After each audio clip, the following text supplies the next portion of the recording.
U Zavod za javno zdravstvo Herceg-Bosanske županije stiglo je 780 doza cjepiva protiv gripe.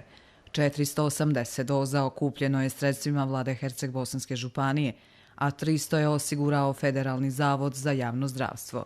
Riječ je o besplatnom cjepivu koje je raspoređeno po općinama sukladno broju stanovnika.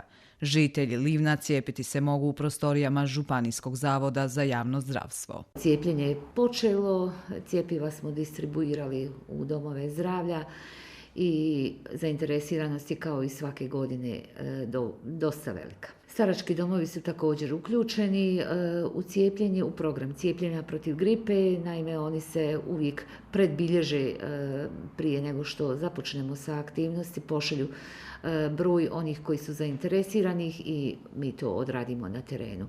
Naravno, u prioritet u cijepljenju dajemo kroničnim bolesnicima, osobama starije životne dobi, štićenicima staračkih domova, zdravstvenim djelatnicima. Cijepivo protiv gripe osigurano je na vrijeme. Za besplatno cijepljenje u Zavodu za javno zdravstvo već ljeto se predbilježilo 360 osoba. Ističu kako imaju dovoljno doza cjepiva. Na osnovu broja ljudi koji su se već predbilježili za cijepljenje, uglavnom ćemo sa ovom raspoloživom količinom, mislim da ćemo zadovoljiti potrebe negdje možda 90%.